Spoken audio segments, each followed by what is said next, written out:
À tout à l'heure, merci. Bonnet sur la tête et basket aux pieds, avec son allure d'adolescent, Soprano est l'un des chanteurs français les plus écoutés. Salut. Salut Camacho, bienvenue. Salut Soprano, enchanté. Salut Camacho, bienvenue les gars. Ce soir, il est à Lausanne pour un concert organisé par une grande radio suisse. C'est la première fois qu'il va chanter les titres de son nouvel album, Salut, bonjour. Bonjour. dont un duo avec la chanteuse Marina Kaye. Ça va ou quoi? Ouais, ça va. Tranquille, pas trop fatigué? À 18 ans, elle est la révélation féminine de cette année. Cette fois, on change. C'est toi qui rappes. C'est toi qui rappes et moi, je fais le refrain. Tu te sens? Tout est possible quand tu sais qui tu es. Tout est possible quand tu as su qui tu es. Tout est possible quand tu sais qui tu es.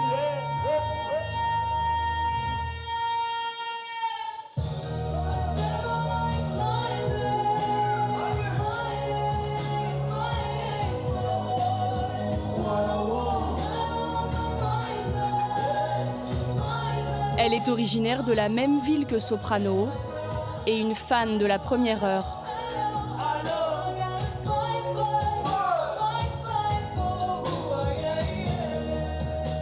Je l'ai écouté quand j'étais toute petite parce que je viens de Marseille et voilà, chez nous, de là-bas, c'est vraiment Sopra Superstar.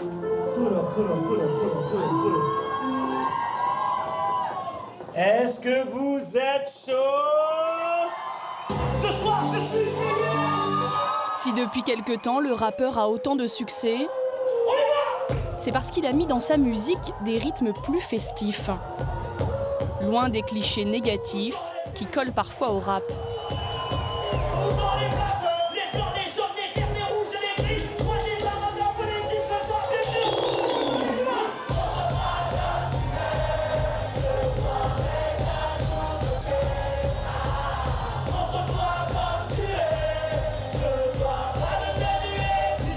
Des chansons dansantes dans lesquelles il raconte ses origines modestes et sa soif de réussite.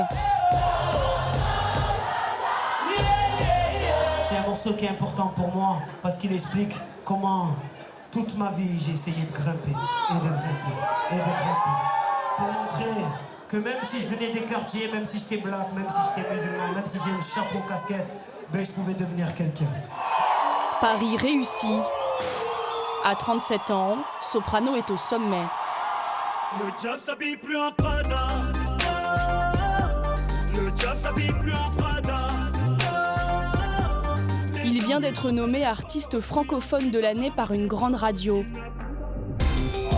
Et pourtant, le chanteur n'est pas un petit nouveau dans le monde de la musique.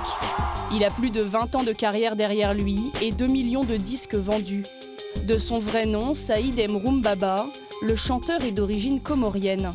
Sa maman est femme de ménage, son père ouvrier. Il commence dans le rap avec 3 amis d'enfance.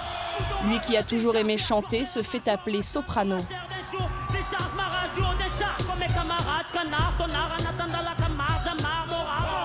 Son groupe Les Psychiatres de la Rime est rapidement repéré par Akhenaton, le chanteur d'Ayam. Il y a presque 10 ans, c'est en solo qu'il se lance. Il se fait connaître grâce à des chansons comme À la bien.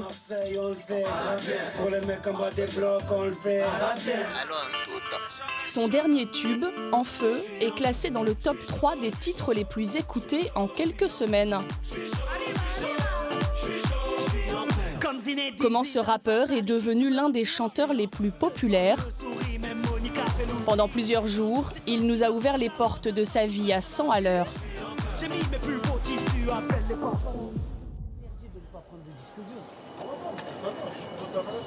Dans quelques mois, il entame une série de concerts, près de 100 dates et plus de 500 000 spectateurs. Et pour en faire la promo, il est déjà sur les routes. On fait que ça depuis quelques mois. Train, avion, train, avion. Ouais, physiquement, ouais, je commence à être un peu fatigué. Il n'y a pas que les kilomètres qu'il faut se coltiner. Il y a aussi les interviews. Bonjour. On se voit après. Ok. Une dizaine de journalistes l'attendent, rien qu'aujourd'hui. Hello. Salut, bonjour à tout le monde. Bonjour Fribourg. Je suis très heureux parce que c'est très rare d'avoir comme ça deux artistes qui font beaucoup parler d'eux en ce moment et depuis de nombreuses années pour toi, Soprano. Merci d'être là avec nous. J'étais très jeune quand j'ai commencé à faire ma première promo, je crois que j'avais 16 ans. Aujourd'hui j'en ai 37, donc on commence à avoir un peu l'habitude. Il faut savoir jouer le jeu et pouvoir mettre ton petit message en plein milieu. C'est un peu ce que j'essaie de faire souvent, comme je fais avec la musique. Voilà. Donc voilà, non, Et pour communiquer avec ses fans, ses managers ont rapidement compris l'importance des réseaux sociaux. Des vidéos et des photos des interviews sont postées en direct sur Internet. Mais pour rester un peu... Avec plus de 2 millions d'abonnés, il est l'un des chanteurs français les plus suivis. Regarde, ça c'était ma journée d'hier. Mon collègue m'a filmé par rapport... Pour autant, il y a un aspect sur lequel il ne transige jamais. Je mets pas tout. Ça veut dire, par exemple, mes enfants ne les voient pas. Quoi, juste de dos, peut-être. Ma femme, je crois, il n'y a personne qui l'a vu de personne. Ça protège les gens importants et même eux, ils n'ont rien demandé, tout simplement. C'est pour garder une petite vie normale. Le reste, c'est que des paillettes. Sa popularité, il la mesure aussi dans la vraie vie. Difficile de prendre un train sans être interpellé par des fans. Super, merci. Merci beaucoup. Ouais. Oui, comment tu vas? Ça va bien quoi? Et toi de ça? Ça va? Impeccable? Face aux sollicitations permanentes, il est toujours disponible. Il a du mal à refuser même les demandes les plus surprenantes. Ma mère, 47 ans, elle t'adore. Oh! Juste, elle te dit un petit mot. Vas-y.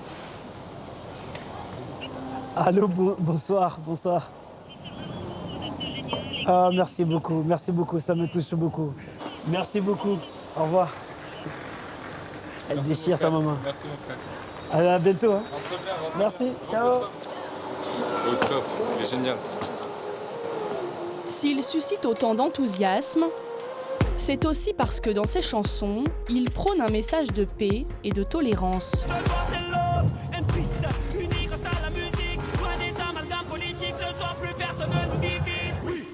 Une manière de lutter contre ce qui l'inquiète dans notre société. L'amalgame de plein de choses me fait peur, dans tous les sens du terme. Ça veut dire qu'à un moment donné, aujourd'hui, moi je suis musulman et fier. Quand je vois un collègue, quand je veux lui dire « Salam alaikum », je gamberge à chaque fois. Qui va regarder quoi, comment on gamberge? Normalement, c'est pas normal, parce que les gens font des amalgames encore aujourd'hui. En ce moment, on vit ça et c'est ce qui me fait peur. Parce qu'on ne se sent pas en sécurité, pas que par rapport aux attentats, mais on ne se sent pas en sécurité vis-à-vis de l'autre. Qu'est-ce qu'il va penser, qu'est-ce qu'il dit et moi, je ne veux pas ça pour mes enfants. Moi. Cette volonté de fraternité, le chanteur l'a puisée dans la ville où il a grandi, Marseille. Depuis mes premières chansons, Marseille, c'est quelque chose qui est important pour moi. J'aime beaucoup Marseille, j'aime ma ville, j'aime les gens à l'intérieur, j'aime la mentalité. Après, je ne vais pas me plaindre pour le cadre de vie aussi. C'est inspirant même. Par exemple, là où on est, c'est là où j'écris, moi. Des fois, je viens la nuit, je vais en voiture et j'écris ici.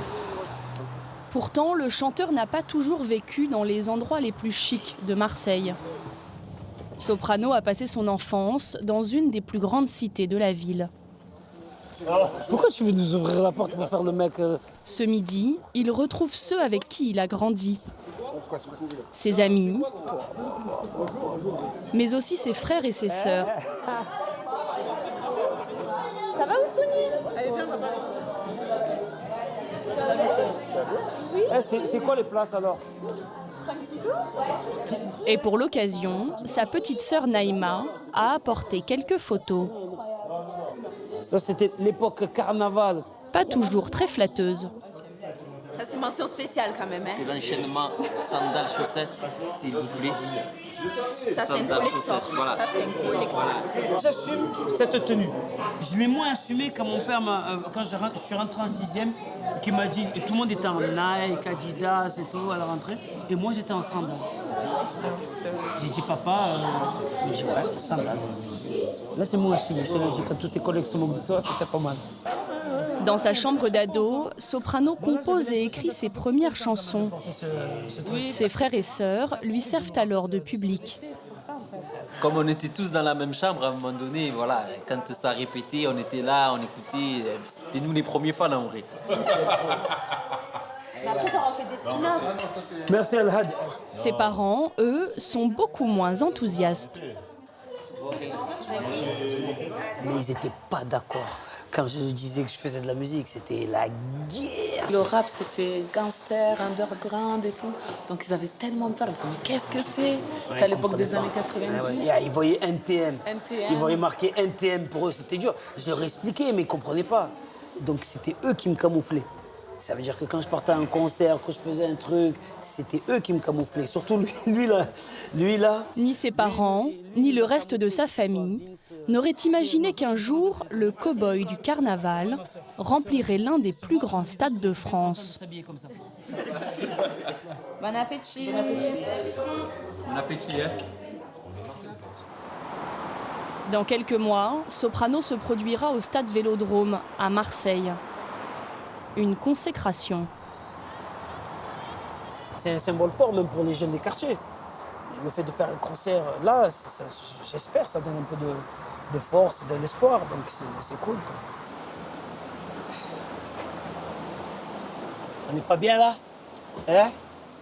Le seul chanteur français à avoir rempli ce stade de 60 000 places, c'est Johnny Hallyday, 8 ans plus tôt. Un exploit que son équipe espère bien réaliser à son tour. La pression me monte. Chaque fois que je viens ici, je me dis non, c'est pas possible. On va faire un concert ici. Regarde-moi ça, est-ce que c'est pas extraordinaire? À un moment donné, regarde-moi.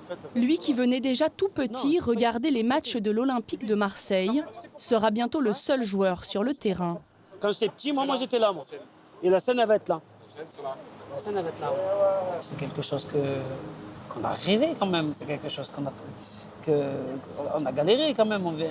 Je me rappelle au départ, nous, on sortait des petites mixtapes qu'on enregistrait. C'est nous-mêmes qu'on collait les trucs sur les CD, les photos qu'on prenait nous-mêmes, qu'on payait nous-mêmes, qu'on partait coller sur les murs. On allait les donner, on les vendait dans des snacks. Tu te rappelles? On les mettait dans les coffres des voitures, on ouvrait pour les vendre. Et aujourd'hui, on est là à venir faire un concert au stade Vélodrome. Presque 10 ans après le début de sa carrière en solo, Soprano fait aujourd'hui partie des chanteurs qui comptent en France. De son groupe de rap des débuts, il est celui qui rencontre le plus de succès. Pour autant, il n'oublie pas ses anciens acolytes, des psychiatres de la rime. Elle est belle la scène, franchement, avec les lumières et tout. Ce soir, l'un d'entre eux, le rappeur Alonso, fait un concert à Marseille. Il a invité Soprano en guest star. Il vieillit pas. Donc au niveau du visage, le même. Au niveau du look? Au niveau du look, il y a eu de l'évolution. Il y a de l'évolution, il y a de l'évolution. Franchement, au niveau du look, il est vraiment propre. Regarde mon fond d'écran.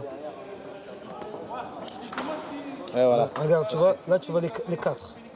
Tu as vu comment je vis, comment il est? De son groupe des débuts, ils ne sont plus que 3.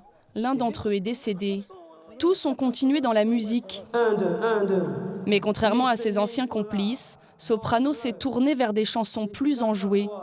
Il a ainsi été accusé de faire de la musique commerciale. Lui assume cette image de rappeur bisounours. Je suis quelqu'un qui est toujours le sourire, qui, dans ce texte, qui essaie d'amener quelque chose qui tire vers le haut, moins vers le bas peut-être. Mais comment ça s'appelle du genre toujours, ouais, demain ça va aller, demain sera meilleur, c'est quelque chose que je me le dis tous les jours. Donc j'essaie de me le mettre même dans mes textes, dans ma musique. Est-ce que le temps de Marseille est chaud ce soir?